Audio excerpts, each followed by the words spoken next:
Good day, everyone. You are welcome to Top Form Educational Associates.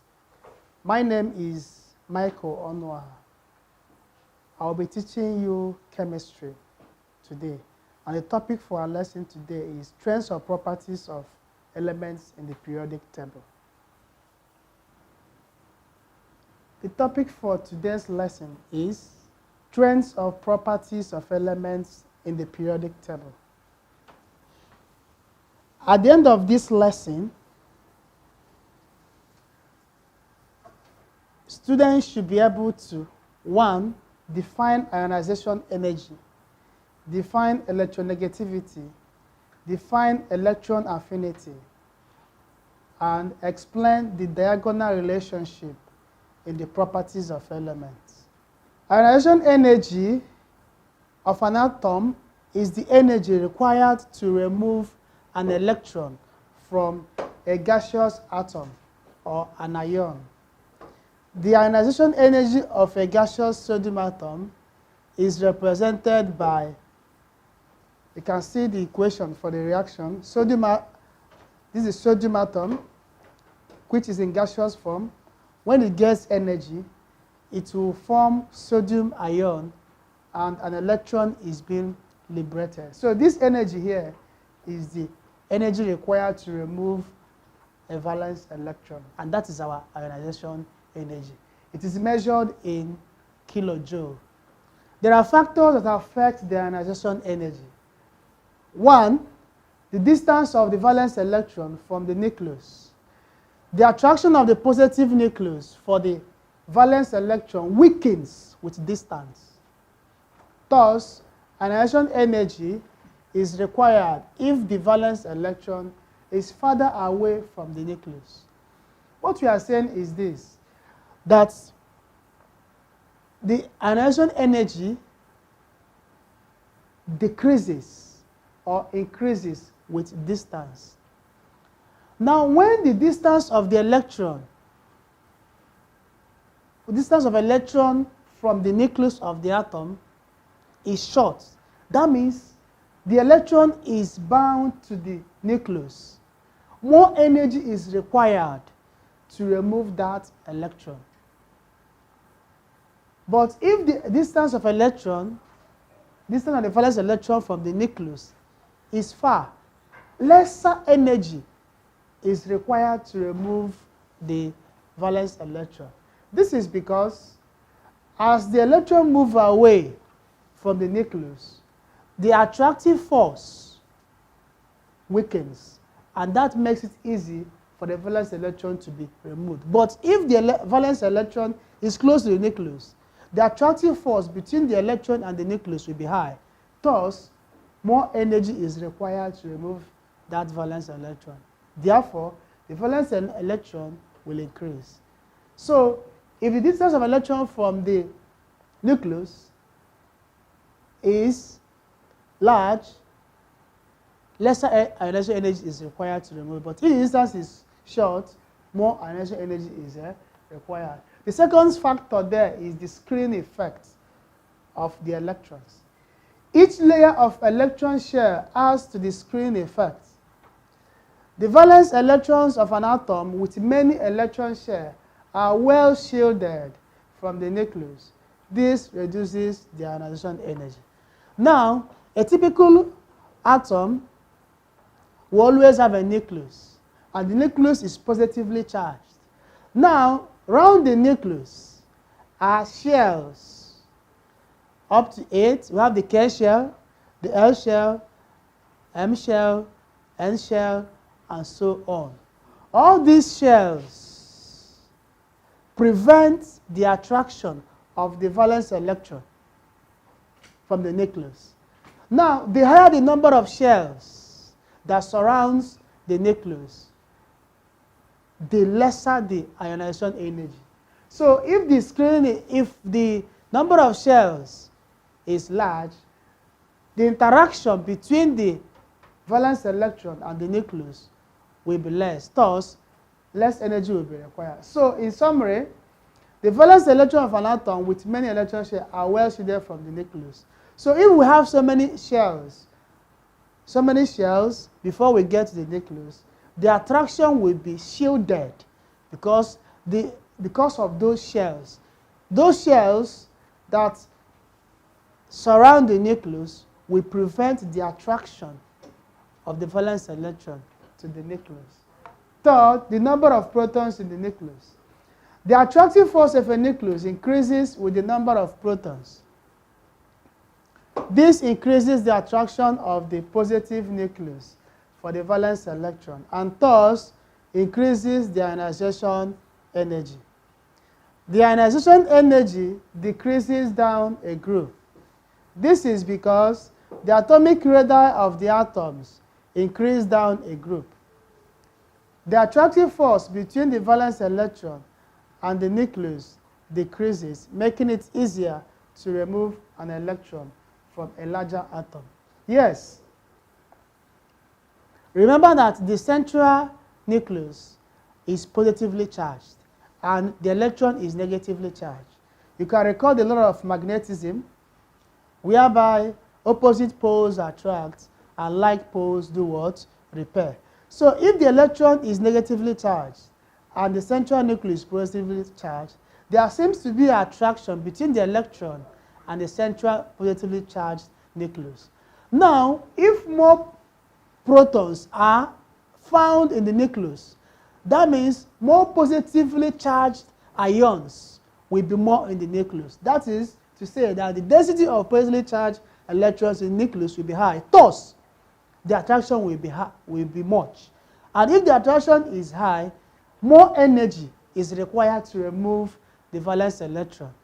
But if the number of protons in the nucleus is less, thus the positively charged electron, the density of positively charged electron will be less, the attraction will be less, and then it will be easy to remove the valence electron.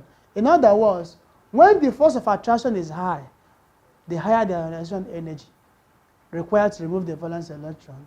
But if the attraction is less, lesser energy, of course, will be required to remove the valence electron. That has to say that the higher the number of protons in the nucleus, the higher the ionization energy. And the lesser the number of protons in the nucleus, the lesser the ionization energy. I hope it's clear. The ionization energy increases across a period. This is due to the weaker screen effect and stronger proton-electron attraction. However, this trend across the period is not smooth. It is noticed that in period 2, the ionization energy of boron is lower than that of the beryllium.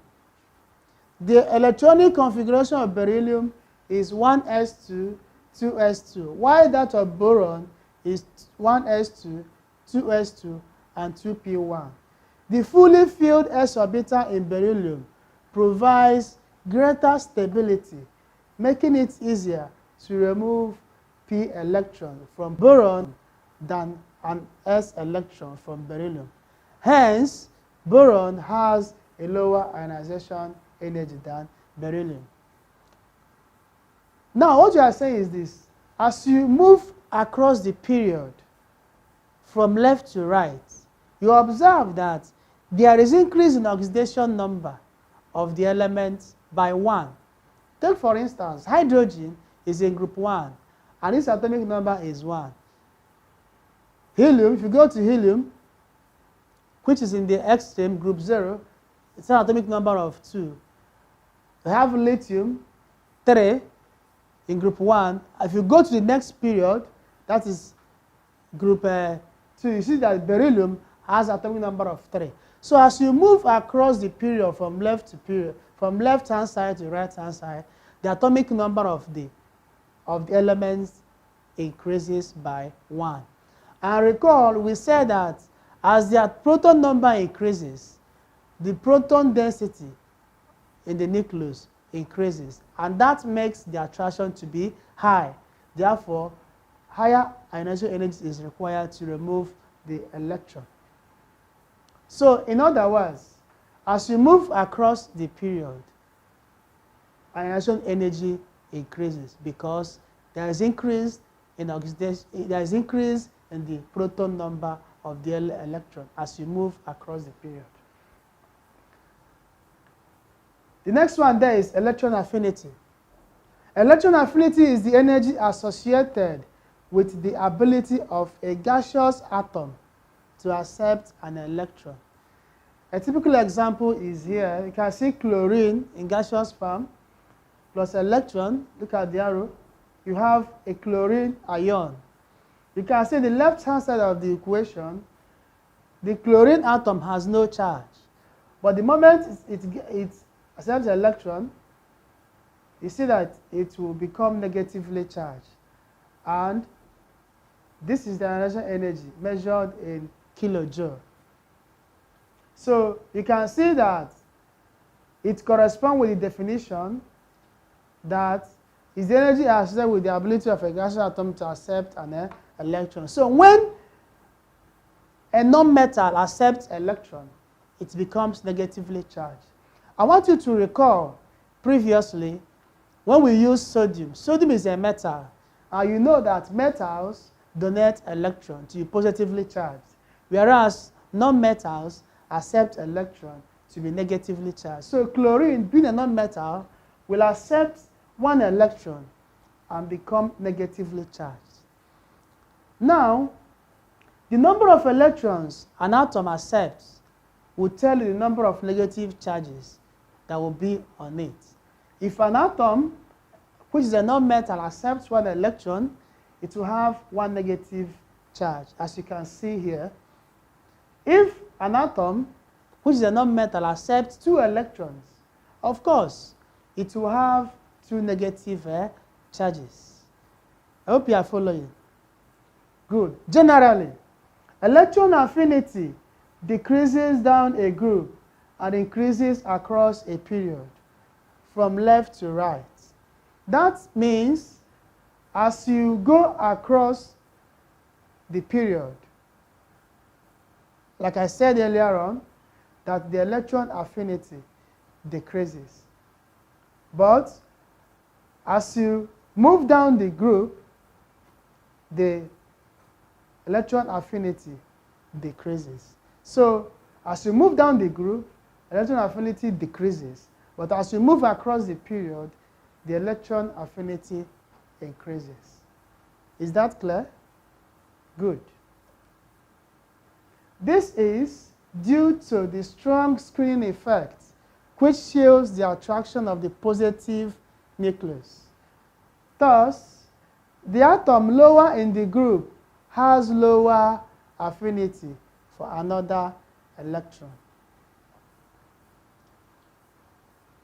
Electronegativity. The electronegativity of an element is a measure of the attraction of an atom in a molecule for electrons. Generally, electronegativity decreases down a group and increases across a period.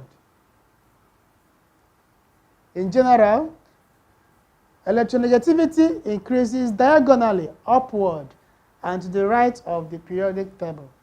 Metals from group 1 and 2 have low electronegativities.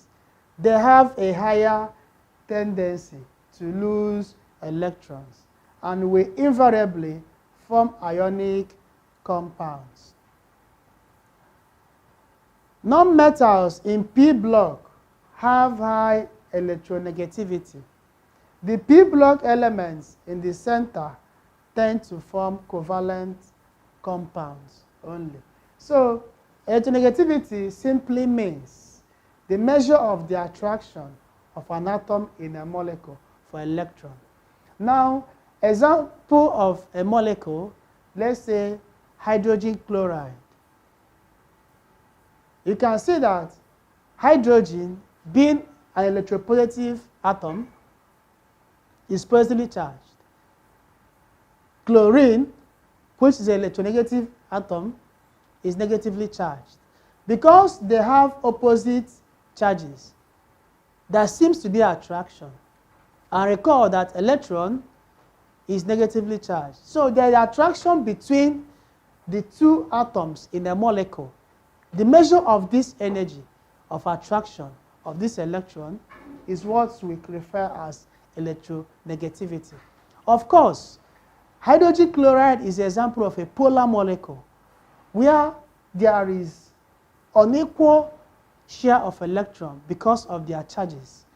Chlorine, being negatively charged, will try to draw the electron at the center, whereas proton, which positive charge, will also try to draw the electron to its sides. So you can see that there is unequal attraction of the electron by these two atoms. Now, let's take another example, hydrogen molecule. Hydrogen molecule is made up of two atoms. Both of them have the same charge. Because both of them have the same charge, there is equal attraction for the electron at the center. And a hydrogen molecule is an example of a non-polar molecule. Non-polar molecule because the two atoms that make up that molecule of hydrogen are positive charges. So the measure of attraction for electron in a molecule is simply known as electronegativity. Is that clear? Now let's look at the following assignments. Number 1, mention 2 factors that determine the atomic size of an atom. 2, explain the following terms: electron affinity, II, ionization energy, III, electronegativity. Distinguish between electron affinity and ionization energy.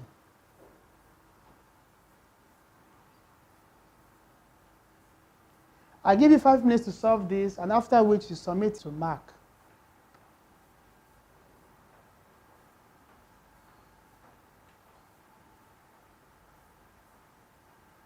So let's solve it together. Number 1, mention 2 factors that determine the atomic size of an atom. The 2 factors are the number of shells and the nuclear charge / the number of protons. So these 2 factors determine the atomic size of an atom, because as the number of shells increases, the atomic size also increases. The answer to number 1 are AI, electron affinity. Electron affinity is defined as the energy associated with the ability of a gaseous atom to accept an electron. Ionization energy. The ionization energy of an atom is the energy required to move an electron from a gaseous atom or an ion. Then the third one, electronegativity. The electronegativity of an element is a measure of the attraction of an atom in a molecule for electrons.